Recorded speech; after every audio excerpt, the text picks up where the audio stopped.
Dennis Lynn Rader, born March 9, 1945, also known as BTK, an abbreviation he gave himself for bind, torture, kill, is an American serial killer who murdered at least 10 people in Wichita and Park City, Kansas, between 1974 and 1991. Although Rader occasionally killed or attempted to kill men and children, he typically targeted women. His victims were often bound, sometimes with objects from their homes, and either suffocated with a plastic bag or manually strangled with a ligature. In addition, Rader stole keepsakes from his female victims, including underwear, licenses, and personal items. He often sent taunting letters to police and media outlets describing the details of his crimes. After a 13-year hiatus, Rader resumed sending letters in 2004, leading to his 2005 arrest and subsequent guilty plea. He is currently serving 10 consecutive life sentences at the El Dorado Correctional Facility. Dennis Lynn Rader was born in Pittsburgh, Kansas, on March 9, 1945, to bookkeeper Dorothea May Rader nee Cook. September 17, 1925, October 14, 2007, and Kansas gas service worker. William Elvin Rader, November 21, 1922, December 27, 1996, the eldest of 4 sons. Rader grew up in Wichita. Both parents worked long hours and paid little attention to their children at home. Rader later described feeling ignored by his mother in particular and resenting her for it. From a young age, Rader harbored sadistic sexual fantasies about torturing trapped and helpless women. He also exhibited zoosadism by torturing, killing, and hanging small animals. Rader acted out sexual fetishes for voyeurism, autoerotic asphyxiation, and cross-dressing. He often spied on female neighbors while dressed in women's clothing, including women's underwear that he had stolen, and masturbated with ropes or other bindings around his arms and neck. Years later, during his cooling-off periods between murders, Rader would take pictures of himself wearing women's clothes and a female mask while bound. He later admitted that he was pretending to be his victims as part of a sexual fantasy. However, Rader kept his sexual proclivities well hidden, and he was widely regarded in his community as normal, polite, and well-mannered. After graduating from Wichita Heights High School, Rader attended Kansas Wesleyan University. He received only mediocre grades and dropped out after 1 year. Rader served in the United States Air Force from 1966 to 1970. On discharge, he moved to Park City, a suburb of Wichita, where he worked in the meat department of an IGA supermarket, where his mother was a bookkeeper. Rader married Paula Dietz on May 22, 1971. They had 2 children, Carrie and Brian. He attended Butler County Community College in El Dorado, earning an associate degree in electronics engineering technology in 1973. He then enrolled at Wichita State University and graduated in 1979 with a Bachelor of Science degree, majoring in administration of justice. Rader initially worked as an assembler for the Coleman Company, an outdoor supply company. He then worked at the Wichita-based office of ADT Security Services from 1974 to 1988, where he installed security alarms as part of his job, in many cases for homeowners concerned about the BTK killings. Rader was a census field operations supervisor for the Wichita area in 1989, before the 1990 federal census. In May 1991, Rader became a dog catcher and compliance officer in Park City. In this position, neighbors recalled him as being sometimes overzealous and extremely strict, as well as taking special pleasure in bullying and harassing single women. One neighbor complained that Rader killed her dog for no reason. Rader was a member of Christ Lutheran Church in Wichita and had been elected president of the church council. He was also a Cub Scout leader. By the 2000s, the public's memories of the murders had begun to fade. Local author Robert Beatty began writing a book about the killings after being shocked that so many young people he spoke to had never heard of them. Hungry for attention, Rader Ray emerged as BTK in 2004 after learning that a book was being written. On July 26, 2005, after Rader's arrest, his wife was granted an emergency divorce, waiving the normal 60-day waiting period.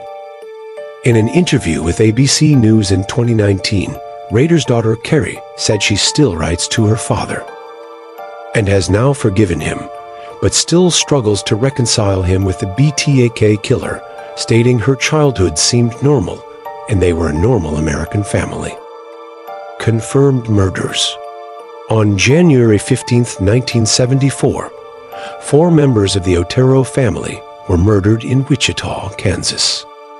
The victims were Joseph Otero Seoster, 38, Julia Maria Julie Otero, 33, Joseph Joey Otero II, 9, and Josephine Josie Otero, 11.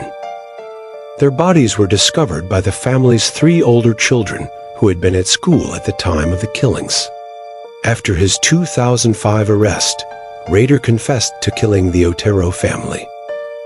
Rader claimed that he first targeted the family 2 months prior to their murders when he spotted Julie leaving to take her children to school and followed them.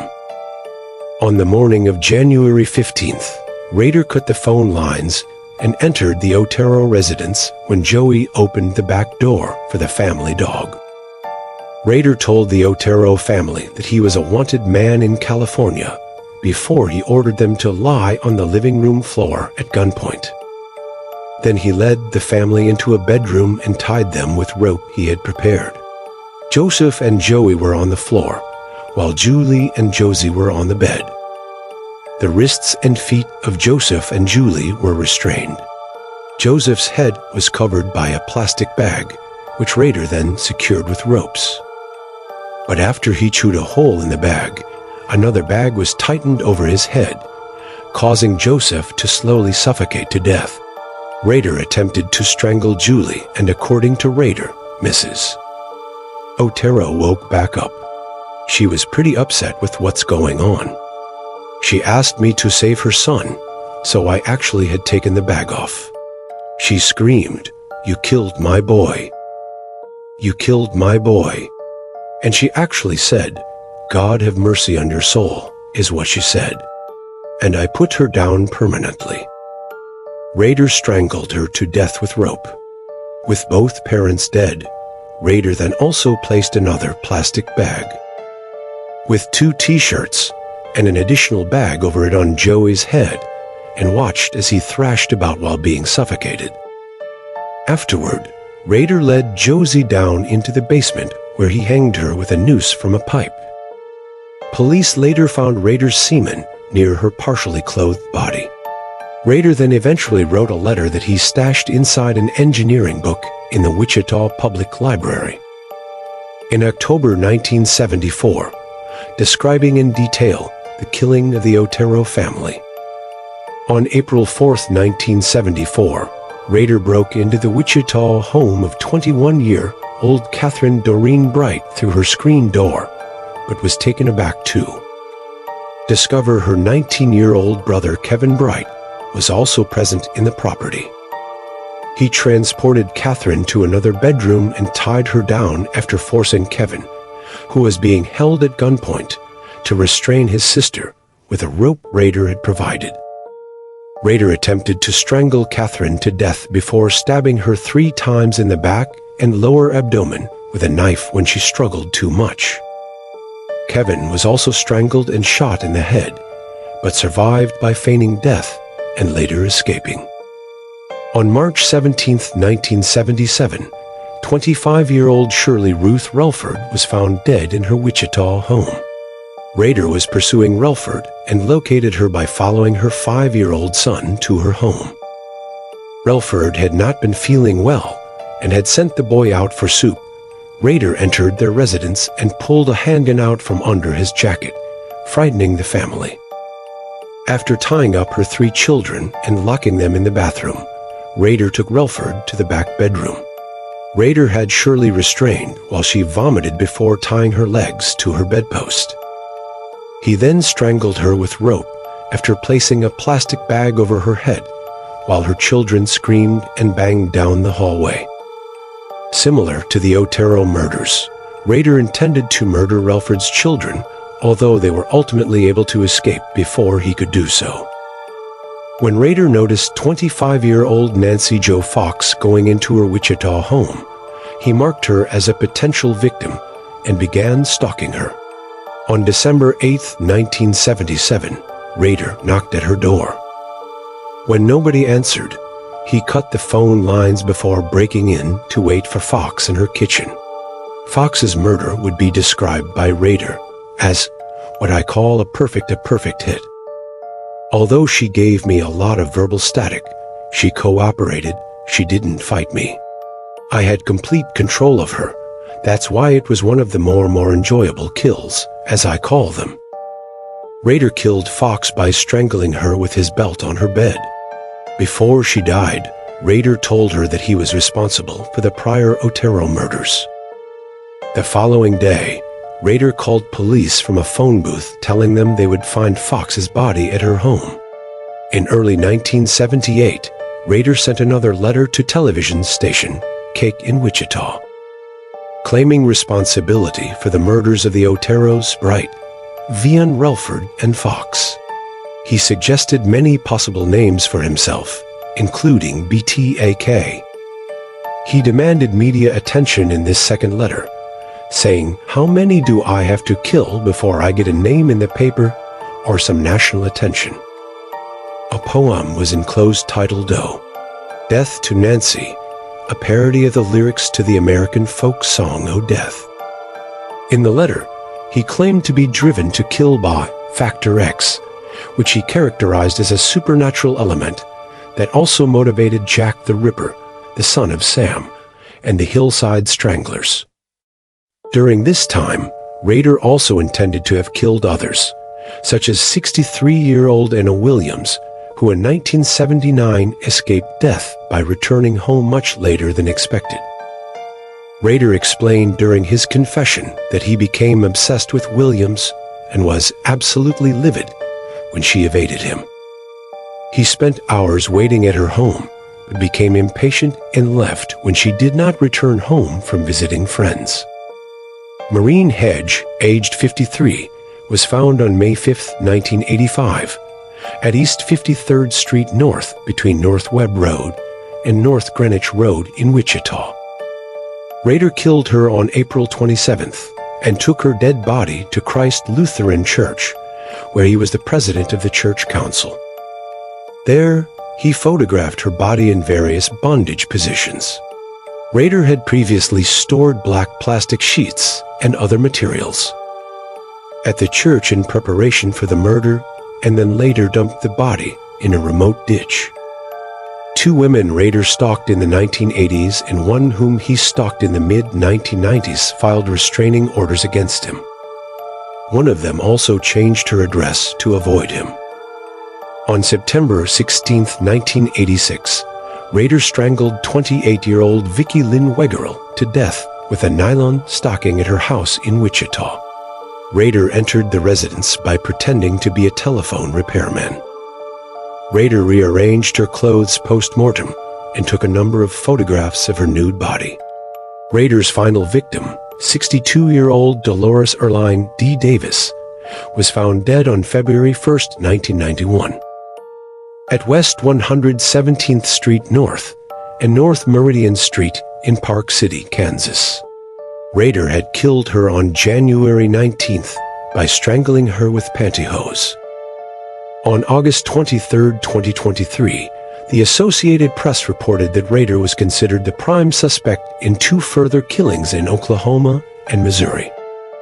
Authorities discovered possible trophies from victims after launching a search for evidence at his former Kansas home, resulting in the investigation of Rader's potential involvement in additional unsolved disappearances and murders. 16-year-old Cynthia Dawn Kinney was last seen in Osage, Oklahoma, on June 23, 1976, at Osage Laundromat. 52 witnesses said she left the laundromat at 9:30 a.m. and got into a faded beige 1965 Plymouth Belvedere. In 2023, Osage Sheriff Eddie Verdon claimed that Rader was identified as a prime suspect, after it was determined that Rader was involved in Boy Scouts in the area, and when it was learned that Rader had included the phrase, "Bad Wash Day," in his writings. A bank was also having new ADT alarms installed across the street from the laundromat when Kinney went missing. Rader was a regional installer for ADT at the time. Furthermore, Rader has allegedly claimed to have fantasized about kidnapping a girl from a laundromat. Rader has denied involvement in the murder. Sheriff Verdon has stated he believes Rader's denial is because being tied to a murder in Oklahoma could open him up to retrial and the death penalty.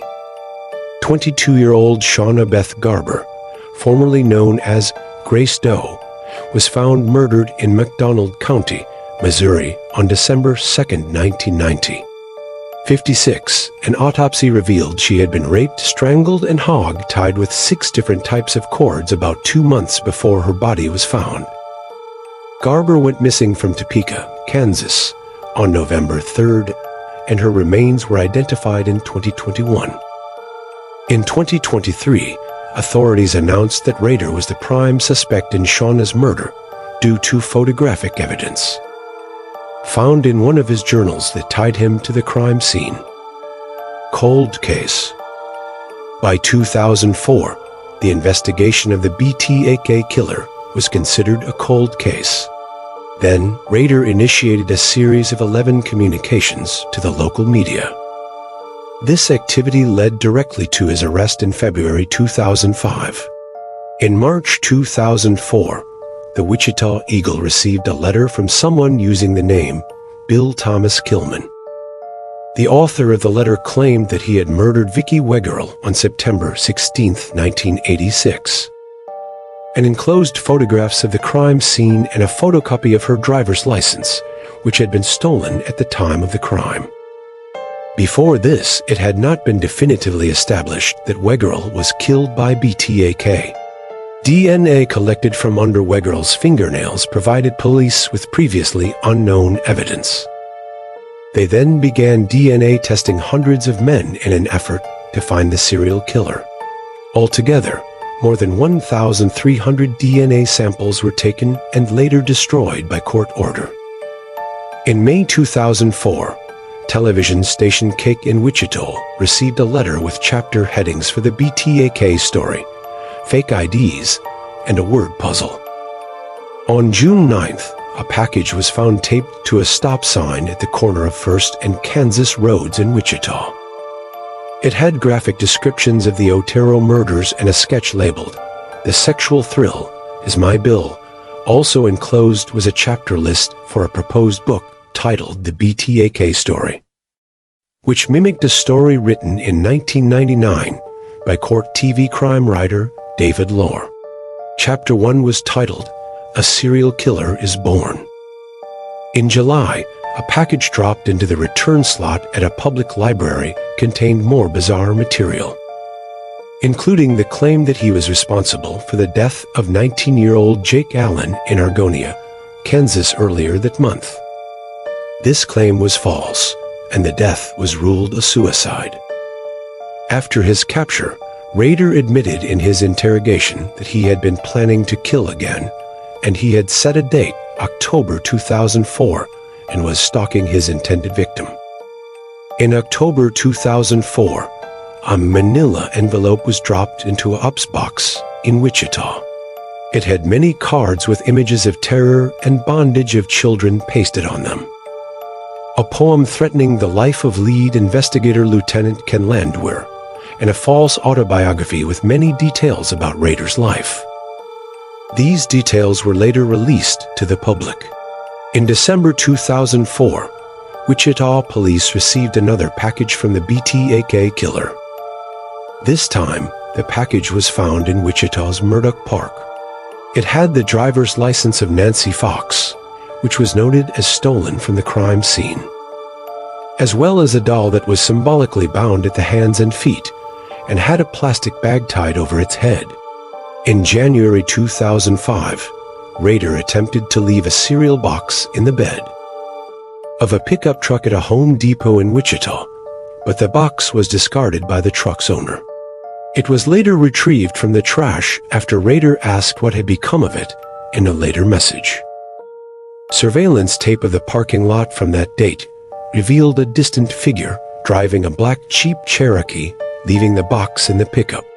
In February 2005, more postcards were sent to Cake, and another cereal box left at a rural location was found to contain another bound doll. In his letters to police, Rader asked if his writings, if put on a floppy disk, could be traced or not. The police answered his question in a newspaper ad posted in the Wichita Eagle, saying it would be safe to use the disk. On February 16, 2005, Rader sent a purple 1.44 megabyte Memorex floppy disk to a Fox affiliate Sauce TV in Wichita. Also enclosed were a letter, a gold-colored necklace with a large medallion, and a photocopy of the cover of Rules of Prey, a 1989 novel by John Sanford about a serial killer. Police found metadata embedded in a deleted Microsoft Word document that was, unknown to Rader, still stored on the floppy disk. The metadata contained the words Christ Lutheran Church, and the document was marked as last modified by Dennis. An internet search determined that Dennis Rader was president of the church council. When investigators drove by Rader's house, a black Jeep Cherokee type of vehicle seen in the Home Depot surveillance footage was parked outside. This was strong circumstantial evidence against Rader, but they needed more direct evidence to detain him. Police obtained a warrant to test a pap smear taken from Rader's daughter at the Kansas State University Medical Clinic. DNA tests showed a familial match between the pap smear and the sample from Wegerle's fingernails. This indicated that the killer was closely related to Rader's daughter, and combined with the other evidence, was enough for police to arrest Rader. Suspect in BTK killings arrested after 25 years in hiding. Rader was arrested while driving near his home in Park City shortly after noon on February 25, 2005. An officer asked, "Mr. Rader, do you know why you're going downtown?" Rader replied, "Oh, I have suspicions why. Wichita Police, the Kansas Bureau of Investigation, the FBI, and ATF agents searched Rader's home and vehicle, seizing evidence including computer equipment, a pair of black pantyhose retrieved from a shed, and a cylindrical container. The church he attended, his office at City Hall, and the main branch of the Park City Library were also searched."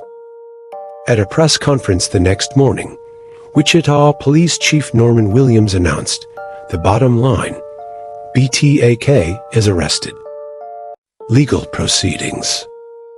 On February 28, 2005, Rader was charged with 10 counts of first-degree murder. Soon after his arrest, the Associated Press cited an anonymous source, alleging that Rader had confessed to other murders in addition to those with which he had been connected. However, the Sedgwick County District Attorney denied the story, yet refused to say whether Rader had made any confessions, or if investigators were looking into Rader's possible involvement in more unsolved killings.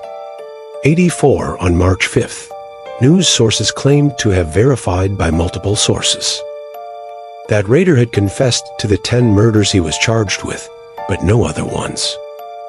On March 1st, Rader's bail was set at $10 million, and a public defender was appointed to represent him.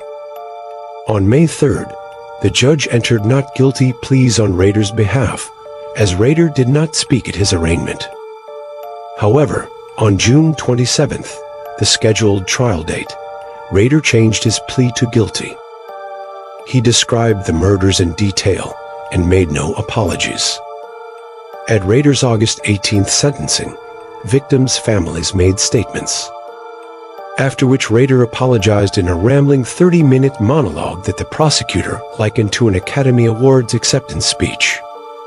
His statement has been described as an example of an often observed phenomenon among psychopaths: their inability to understand the emotional content of language. He was sentenced to 10 consecutive life sentences, with a minimum of 175 years. Kansas had no death penalty at the time of the murders. On August 19th, he was moved to the El Dorado Correctional Facility. Rader talked about innocuous topics such as the weather during the 40-minute drive to El Dorado, but began to cry when the victims' families' statements from the court proceedings came on the radio. He is now in solitary confinement for his protection with 1 hour of exercise per day and showers 3 times per week. This will likely continue indefinitely. Beginning in 2006, he was allowed access to television and radio to read magazines and other privileges for good behavior. Further investigations. Following Rader's arrest, police in Wichita, Park City, and several surrounding cities looked into unsolved cases with the cooperation of the state police and the FBI. They particularly focused on cases after 1994, when the death penalty was reinstated in Kansas. Police in surrounding states such as Nebraska, Missouri, Colorado, Oklahoma, and Texas also investigated cold cases that fit Rader's pattern to some extent. The FBI and local jurisdictions at Rader's former duty stations checked into unsolved cases during Rader's time in the service. After exhaustive investigations, none of these agencies discovered any further murders attributable to Rader, supporting early suspicions that Rader would have taken responsibility for any additional murders that he had committed. As a result, the 10 known murders were at that point believed to be the only murders for which Rader was actually responsible. Although Wichita police are fairly certain that Rader stalked and researched a number of other potential victims. This includes one person who was saved when Rader called off his planned attack. Upon his arrival near the target's home, due to the presence of construction and road crews nearby, Rader stated in his police interview that there are a lot of lucky people, meaning that he had thought about and developed various levels of murder plans for other victims. Evaluation by Robert Mendoza. Massachusetts psychologist Robert Mendoza was hired by Rader's court-appointed public defenders to conduct a psychological evaluation of Rader and determine if an insanity-based defense might be viable. He conducted an interview after Rader had pleaded guilty on June 27, 2005.